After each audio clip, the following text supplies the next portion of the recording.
தொடர்ந்து 2026ஆம் ஆண்டுக்கான ராசி பலன்களை பார்த்துட்டு இருக்கோம். அடுத்ததா கன்னி ராசி. இந்த ராசிக்கு உண்டான பலன்களை கேட்டு தெரிஞ்சுக்கலாம். இப்போ 2026ஆம் ஆண்டு அதுவும் பார்த்தீங்கன்னா கன்னி ராசி அப்படின்னாலே தனித்துவமான ஆளுங்க. யாருக்கிட்டையும் ஒட்டாமல் ஒரு விதமாக, அதாவது இரட்டைத்தன்மையோடு இருப்பாங்கன்னு வச்சுக்கோங்களேன். எப்பயுமே இந்த புதன் அப்படிங்கிற ஒரு நிலை இருக்க போது இவங்க புத்திசாலித்தனமாக இருக்கக்கூடிய ஆட்கள் தான். நான் பர்டிகுலராக இவங்களுக்கு என்ன சொல்ல விரும்புகிறேன் அப்படின்னா, என்னுடைய கணிப்பில் இந்த குழந்தைகள் இருக்காங்க இல்லையா, நிறைய பேருக்கு படிப்பு தடையாயிட்டே இருக்கும். காரணமே இல்லாமல் ஏதோ ஒரு வகையில் படிப்புகள். நானும் எவ்வளோ எஃபோர்ட் போடுறேன், என்னால் கம்ப்ளீட் பண்ணவே முடியல. நல்லா படிச்சுட்டு போகிறேன், எக்ஸாம் போனோடனே எனக்கு மறந்து போகுது. என்ன காரணம்னே தெரில. என்னென்னா முக்கியமாக காரணம் என்னென்னா ஓவர் திங்கிங்னு ஒரு விஷயம் இருக்குது பார்த்தீங்களா. இதில் நிறையா போய் லாக் ஆவாங்க. 12ஆம் இடத்துல கேது. அப்போ இவங்களுக்கு ஒரு புத்திசாலித்தனம் அப்படிங்கிற மாதிரி நம்ம எல்லாத்தையும் நம்ம நல்லா பண்ணுறோம். நைட்டெல்லாம் உட்காந்து மொபைலை பார்த்து உட்காந்து நான் ப்ரிப்பரேஷன் எடுத்து நோட்ஸ் எடுத்து பக்காவாக போகிறேங்க. போனோடனே எனக்கு அங்கே போய் மறந்து போடுறது, அந்த மாதிரியான ஒரு சூழ்நிலைகள் இருக்கக்கூடிய தன்மை இருக்கும். எப்போவுமே உழைப்புக்கேற்ற ஊதியம் இல்லைன்னா என்ன ஆகும்? ஆட்டோமேட்டிக்காக நமக்கு மன உளைச்சல் ஆகும். அந்த நிலையில் தான் நீங்கள் இருக்கீங்க. ஸோ படிக்கக்கூடிய குழந்தைகள் கொஞ்சம் கவனமாக ஒரு தடவைக்கு 2 தடவை எஃபோர்ட் போட்டு படிக்கிறது இவங்களுக்கு ரொம்ப சாலச்சிருந்தது. அது மட்டும் இல்லாமல் கண்ணியை பொறுத்த வரைக்குமே யாரோட உந்துதல் இருந்தால் தான் அவங்க அந்த வேலையை கம்ப்ளீட் பண்ணுவாங்க. தனக்கு எல்லாமே தெரியுங்கிற நிலையை தாண்டி யாராவது ஒருத்தவங்க தட்டினா தான் வேலையாகும் அப்படிங்கிற மாதிரியான அமைப்பு உண்டு. ஆனால் அட்வைஸ் பண்ணாவும் பிடிக்காது. நீங்கள் என்ன குறை சொல்லிட்டே இருக்கீங்க. இந்த கம்பேரிசன் சுத்தமாக பிடிக்காதுங்க. குறை சொல்கிறதுன்னு ஒரு பக்கம் இருந்தால் கூட கம்பேரிசன்றது, நீ எதுக்கு அவங்களோட என்ன கம்பேர் பண்ணுற, இவங்களோட கம்பேர் பண்ணுற, இந்த கம்பேரிசன் அவங்களுக்கு பிடிக்காத ஒரு நிலை இருக்கக்கூடிய தன்மை இருக்கும்.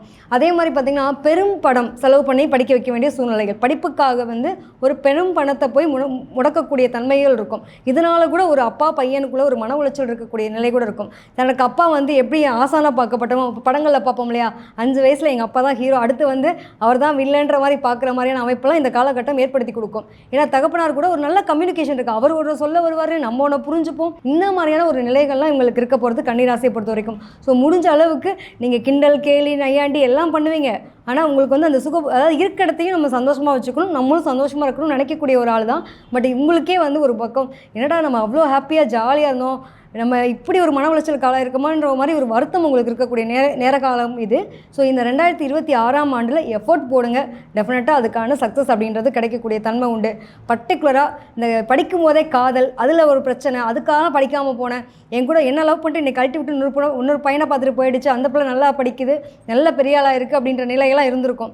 இதுவும் கடந்து போகுன்ற மனநிலையை தாண்டி இன்னும் உங்களுக்கு இருக்க காலகட்டம். அப்போ அவசரப்பட்டு நம்ம ஒரு லவ் பிரச்சனை இந்த மாதிரிலாம் போய் மாட்டிக்காமல் கொஞ்சம் உங்களுடைய டைவர்ட் பண்ணுங்கள். ஏன்னா இந்த காலகட்டத்தில் நீங்கள் அதாவது நான் படிக்கிற குழந்தைங்களுக்காக சொல்லக்கூடிய ஒரு விஷயமா இருக்குது. ஏன்னா டீனேஜ்ன்றது இன்றைக்கி பார்க்குறோம் அப்படின்னா, பர்டிகுலர் நம்மளோட டாபிக் வரீங்களா, இன்றைக்கி பார்க்குறோம் ஒரு 9th 10th ஆரம்பிக்கும் போது ஏகப்பட்ட பிள்ளைங்க மேம் எனக்கு இந்த லவ் சக்ஸஸ் ஆக மாட்ட அளவுக்கு கேட்குறாங்க. அதுவும் பார்த்தீங்கன்னா பர்டிகுலராக கன்னிராசிக்காரவங்க நிறைய பேர் கேட்கக்கூடிய தன்மை உண்டு. ஸோ இதெல்லாம் கொஞ்சம் டைவர்ட் பண்ணிக்கிறது நல்லது. திருமணம் பண்ணணும் அப்படிங்கிற நிலையில் இருக்கவங்களுக்கே இந்த காதல் அப்படிங்கிறதுல பெரிய தோல்வியை சந்திக்கக்கூடிய அமைப்பெல்லாம் உண்டு. ஸோ நிதான போக்கு கடைபிடிங்க. அது மட்டும் இல்லாமல் உங்களுக்கு பூர்வீக சொத்துக்கள் சம்மந்தப்பட்ட விஷயத்தில் ஏதாவது ஒரு சொத்தை விற்று இன்னொரு கடன் அடைச்சு ஒரு நிலைக்கு போகக்கூடிய தன்மையெல்லாம் வரும். ஸோ கவனமாக ஹேண்டில் பண்ணுறது ரொம்ப நல்லது. அதாவது ஒய்ஃப் சம்பாரிச்சு கொடுக்குறாங்க, 7ஆம் இடத்துல உங்களுக்கு சனி இருக்கார் இல்லையா, ஒய்ஃப் பிஸியாக இருப்பாங்க, குடும்பத்தில் அவங்களும் ஒர்க் பண்ணுறாங்க, நீங்களும் ஒர்க் பண்ணுறீங்க. இந்த காலகட்டம் என்ன தோணும் அப்படின்னா, என்னை கண்டுக்கல, எங்களுக்கான கம்யூனிகேஷன் இல்லை, இவங்களுக்கு என்னமோ ஏதோ இத்தனை வட்டம் இப்படி இல்லையே, இவ்வளோ நாள் இல்லாமல் இப்போ ஏதோ ஒரு தனிமையில் இருக்க மாதிரி இருக்கே. ஏன்னா தனிமையை நிறைய அனுபவிக்க வேண்டிய சூழ்நிலை இருக்கும். ஆனால் அவங்கள அறியாமல் என்ன பண்ணுவாங்க, சந்தேகப்படுறதுக்கான ஒரு நிலைக்கு தள்ளப்படுவாங்க. ஸோ இது நம்ம குடும்பம் தான், நம்ம குடும்பத்துக்காக அவங்க மிதக்கிறாங்கன்றதையும் வீட்டில் உட்காந்து பேசணுன்ற ஒரு நிலையை உருவாக்கிக்கிறது ரொம்ப நல்லது. கன்னிராசியை பொறுத்த வரைக்கும் கம்யூனிகேஷன் இஸ் மஸ்ட். அது கரெக்டான ஒரு வேர்டாக இருக்கணும். எந்த இடத்துலையும் தவறான புரிதலாக போயிடுச்சு அப்படின்னா பெரிய அளவில் குடும்பத்தில் பிரிவினையை கொடுத்துரும். கவனமாக ஹேண்டில் பண்ணுங்கள். ஏன்னா லைஃப் பார்ட்னர் அப்படிங்கிறது காலம் ஃபுல்லாக இருக்கக்கூடிய ஒரு விஷயம். இது இன்றைக்கி எடுக்கக்கூடிய முடிவு உங்களுக்கு பாதகத்தை தந்துடலாம். குடும்ப விஷயத்தில் அவசர முடிவுகளை எடுக்கிறத தவிர்த்துறது நல்லது. ஸோ இந்த ஆண்டில் அவங்க சக்ஸஸ் பார்க்கணும் அப்படின்னா என்ன மாதிரியான வழிபாடுகள் பண்ணலாம்? நிச்சயமா மேம், இவங்களை பொறுத்த வரைக்கும் என்னென்னா இவங்களுடைய கம்யூனிகேஷன் நல்லா இருக்கணும்னு நம்ம சொல்லியிருக்கோம். அதே மாதிரி குழந்தைகளுடைய படிப்பு சம்மந்தப்பட்ட விஷயம் சொல்லியிருக்கோம். என்னென்னா படிப்புக்காக இருக்கக்கூடிய ஹயக்ரீவர் வழிபாடு எடுத்துக்கிறாங்க அப்படின்னா ரொம்ப நல்லதுங்க. பொதுவாக இந்த செட்டிப்புணியத்தில் இருக்கக்கூடிய ஹயக்ரீவர் அப்படின்ற ஒரு கோவில் இருக்குது. ரொம்ப பழமையான கோயில். ரொம்ப படிக்கிறதுல மந்தத்தன்மை இருக்கவங்க மதத்தன்மையாக இருக்க பிள்ளைங்களுக்கெல்லாம் அந்த கோயிலுக்கு போயிட்டு வந்தாங்கனாலே நிச்சயமாக ஒரு சிறப்பான மாற்றம் இருக்கும்.